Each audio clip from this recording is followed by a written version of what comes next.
एक गांव में करुणा नाम की एक वृद्ध विधवा औरत रहती थी। उसका पति रामप्रसाद एक रोड हादसे में मर गया था। करुणा का एक लड़का भी था जो कि शहर में जाकर बस गया था और उसने वहीं शादी भी कर ली थी। करुणा अपना गुजारा करने के लिए अपने पति की पुरानी मोमोज की दुकान चलाया करती थी। बेटा, अब इन बूढ़ी हड्डियों में जान नहीं बची है। कब तक जिंदा रहूंगी नहीं पता। तू बस एक बार घर आ जा। तुझे देखने का बहुत मन कर रहा है।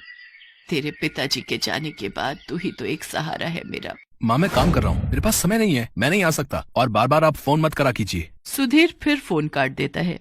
करुणा उदास मन लिए टेलीफोन बूथ से बाहर आती है। क्या हुआ भाभी जी, क्या बोला सुधीर? बस यही बोल रहा है कि समय मिलेगा तो आ जाऊंगा। अगर बुरा ना मानो भाभी जी तो एक बात बोलूं, सुधीर अब शहर जाकर बदल गया है। आप उसकी राह देखना बंद कर दें। धनी राम जी, कोई माँ अपने बच्चे को कभी भूल नहीं सकती। आप बताओ कितने पैसे हुए? मैं आपसे कैसे पैसे ले सकता हूँ भाभी जी? कोई बात नहीं, आप आराम से घर जाइए। नहीं धनी राम जी, आपके मुझ पर पहले से ही बहुत उपकार है। मैं पहले के पैसे आपके अभी तक नहीं दे पाई हूँ। पैसों का क्या है भाभी जी, जब हो आप तब दे देना। अभी आप आराम से घर जाइए। करुणा फिर वहाँ से घर आ जाती है और अपनी मोमोज की दुकान पर काम करने लगती है। आइए आइए, स्वादिष्ट और मजेदार मोमोज खाइए और अपने घर भी ले जाइए। आइए आइए। वो अपनी दुकान अकेले ही चलाती थी। बुढ़ापे की वजह से वो ज्यादा काम नहीं कर पाती थी, लेकिन फिर भी वो रोज मोमोज की दुकान खोलती और काम करती। गिने चुने लोग ही उसकी दुकान पर आते थे। कभी कभी तो एक आदमी भी उसकी दुकान पर नहीं आता था। करुणा का गुजर बसर बहुत मुश्किल हो गया था। करुणा बहुत धार्मिक स्वभाव की थी। वो हर रोज गणेश जी के मंदिर में जल चढ़ाने जाती थी और प्रार्थना किया करती थी। हे भगवान, इस अभागन पर दया दृष्टि डालो। जीवन बहुत कठिन हो गया है। लोगों से उधार लेकर मैंने अपने बेटे को पढ़ाया और अब वो मुझसे मिलने भी नहीं आता। मेरे पति के गुजर जाने के बाद उनकी दुकान चलाना मुश्किल हो गया है। कोई काम करने वाला नहीं है और अब इस बूढ़ी से इतना काम भी नहीं हो पाता। हे प्रभु, दया करो। ये बोलकर करुणा वहां से चली जाती है। करुणा निराश मन के साथ दुकान पर बैठी होती है। तभी करुणा के पास दो जुड़वा बच्चे आते हैं। दोनों की उम्र 16 साल थी। वो आकर करुणा से कहते हैं, मैया, हम दोनों भाइयों के पास कोई घर नहीं है, क्या आप हमको अपने साथ रखेंगी? हम इसके बदले आपका सारा काम करेंगे। बेटा, मैं खुद परेशान हूँ। मैं तुम्हें अपने साथ कैसे रख सकती हूँ? मैया, हम आपका सारा काम करेंगे, बस आप हमें अपने साथ रख लीजिए। ठीक है। करुणा को उन दोनों जुड़वा बच्चों पर दया आ जाती है और वो दोनों को अपने साथ रख लेती है। भगवान ने इस बार करुणा की पुकार सुन ली। वो दोनों भगवान के भेजे हुए दूत थे, जिनको भगवान ने करुणा की मदद के लिए करुणा के पास भेजा था। करुणा मोमोज का सामान बना रही होती है। माँ जी, ये काम आप हमें दे दीजिए, मोमोज हम बना लेंगे, आप जाकर आराम कीजिए। करुणा रसोई घर से बाहर आ जाती है।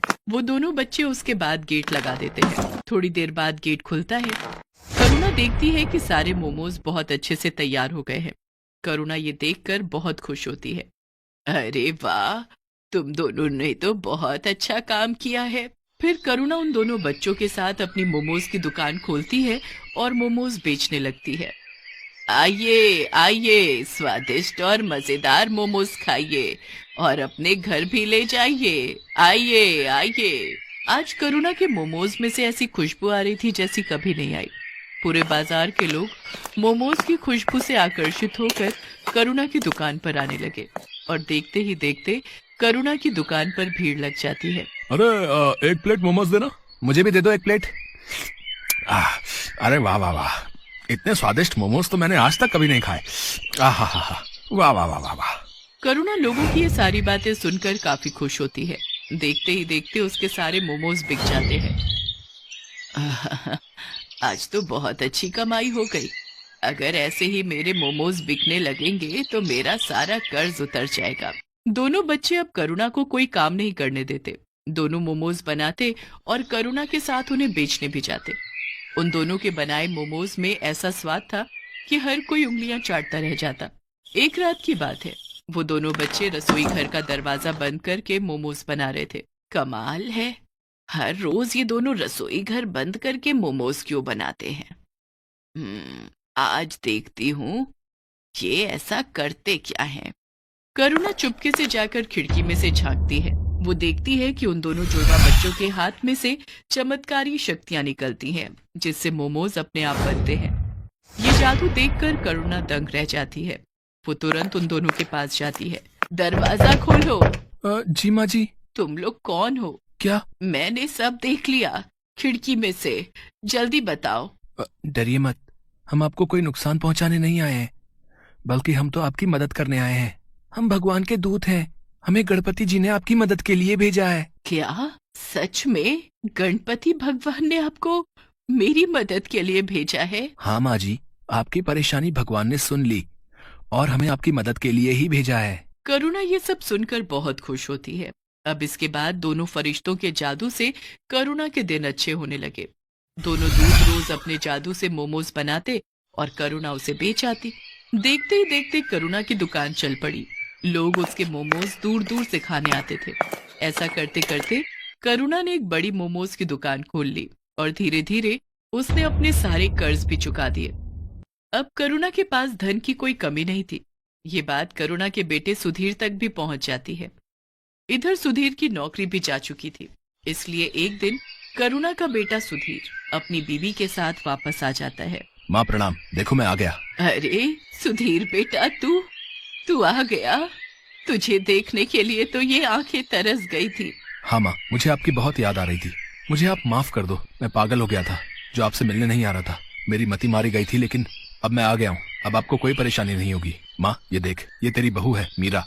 नमस्ते मम्मी जी, हमें माफ कर दीजिए। बेटा, मैंने तुमको माफ तो तभी कर दिया जब तुम मेरी आंखों के आगे आए। आज भगवान ने मुझे सारी खुशियाँ दे दी। अब मुझे कुछ नहीं चाहिए। चलो अब तुम घर। क्या हुआ? तिजोरी की चाबी मिली? हाँ ये रही।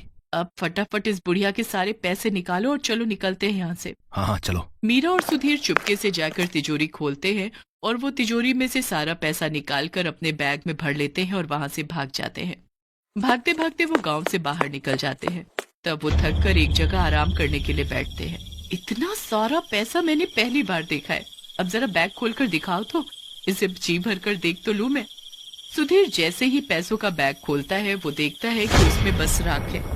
दोनों फरिश्तों के जादू से वो सारे पैसे राख में बदल गए थे। वो दोनों ये देखकर दंग रह जाते हैं। वो दोनों राख को टटोल टटोल कर देखते हैं, पर पैसों का नामो निशान नहीं होता। अरे अब पैसे कहाँ गए? यहीं तो रखे थे।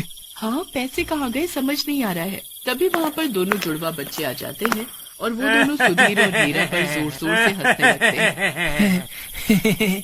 अरे मूर्खो, कुछ नहीं मिलेगा उसमें। तुम्हारे मन में जब कालिक भरी है तो उसमें भी कालिक ही होगी ना। कैसी संतान है तू, अपनी माँ को लूटना चाहता है।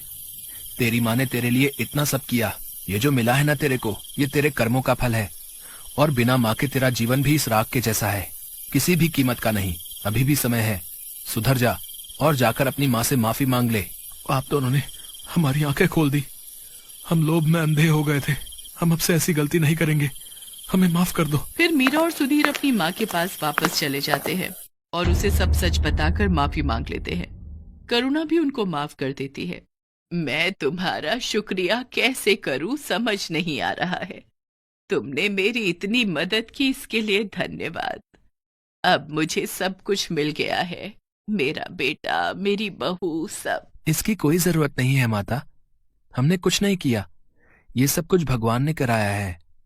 अब आपका जीवन अच्छा हो गया है, तो अब हमारा भी यहाँ से जाने का समय आ गया है। अब आप हमें जाने की अनुमति दें। ये बोलकर दोनों वहां से चले जाते हैं। अब करुणा का जीवन बहुत खुशहाल हो गया था। अब उसको किसी चीज की कमी नहीं थी। उसकी मोमोज की दुकान भी अच्छी चल रही थी। अब वो अपने बेटे और बहू के साथ अपना बाकी का जीवन खुशी खुशी बिताने लगती है।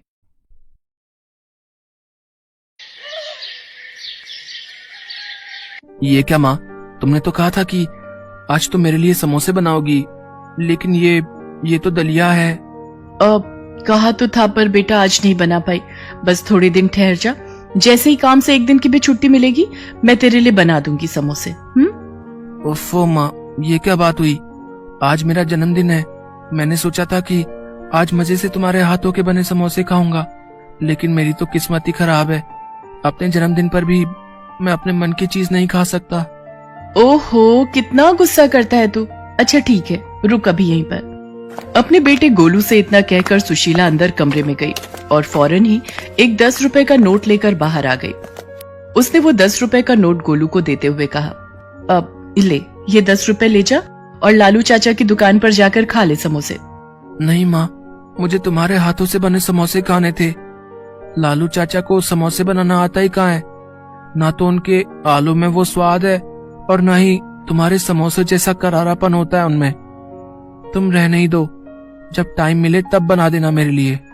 और इतना कहकर गोलू घर से निकल गया।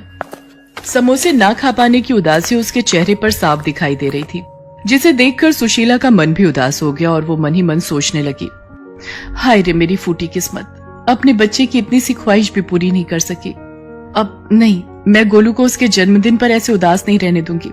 मैं बनाऊंगी उसके लिए उसके मनपसंद समोसे। लेकिन काम पर भी तो जाना है। तो क्या हुआ, रोज तो टाइम से ही जाती हो, एक दिन थोड़ा देर से चलू जाऊंगी तो कौन सा आसमान टूट पड़ेगा। वैसे मालकिन बातें तो सुनाएंगी, लेकिन कोई बात नहीं, मैं सुन लूंगी। लेकिन अपने गोलू के चेहरे पर खुशी लाकर रहूंगी मैं। ऐसा सोचकर सुशीला फौरन समोसे बनाने में जुट गई। पहले वो बाजार जाकर समोसे बनाने का सामान लाई और फिर उसने फटाफट गर्मा गर्म समोसे बनाकर तैयार कर दिए। कुछ ही देर में गोलू घर वापस आ गया और अपनी माँ सुशीला से बोला, अरे माँ, तुम काम पर नहीं गई अब तक? और ये खुशबू, ये तो माँ तुमने समोसे बना दिए क्या? हाँ बना दिए, आजा खा ले जल्दी से। सुशीला की बात सुनते ही गोलू फटाक से हाथ मुंह धोकर समोसे खाने के लिए बैठ गया। लेकिन फिर जैसे ही उसने समोसे की प्लेट देखी तो सुशीला से बोला, माँ तुम भी आ जाओ। नहीं बेटा, तू आराम से खा, मुझे जाना है, पहले ही काफी देर हो गई है।